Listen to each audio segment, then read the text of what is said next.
Le président du syndicat des professionnels des eaux et forêts, Didier Atumbiban, a été libéré jeudi en soirée après une forte mobilisation de ses adhérents et des syndicats amis, notamment la dynamique unitaire, outré par sa détention en garde à vue dans les locaux de la police judiciaire. Didier Atumbiban, le président du SYNAPEF, avait été convoqué sur instruction du ministre de tutelle Lee White, selon les sources proches du leader syndical, pour dénonciation calomnieuse et interception d'un courrier officiel. Selon la même source, les ennuis de l'agent des eaux et forêts trouveraient leur origine dans le mouvement de revendication initié le 17 juin dernier. Au cours de la conférence de presse tenue le jour de sa relaxe, le bureau du SYNAPEF a fustigé l'inclination à la dérive totalitaire du ministre des eaux et forêts Lee White, qui, en lieu et place du dialogue, excelle par la traque et la persécution des agents syndiqués de son institution. Au lendemain de la relaxe du président du SYNAPEF, le secrétaire général adjoint du syndicat a tenu à s'exprimer en ces termes. Maurice Tinvé Akwe. La relaxation de M. Didier Atumbiban,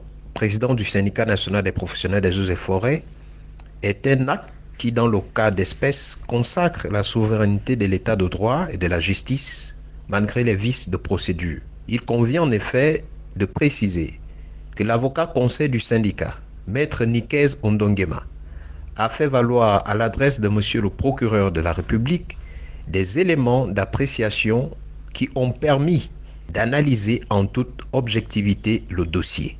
Informé de la situation, monsieur le Premier ministre, chef du gouvernement, a exprimé l'intérêt des rapports apaisés entre les syndicats du ministère des Eaux et Forêts et le ministre de tutelle.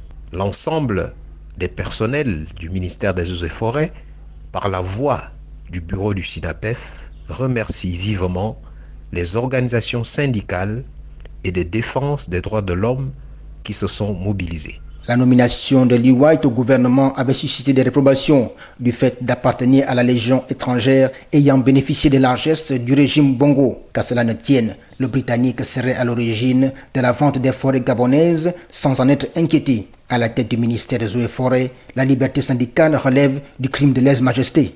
Affaire à suivre.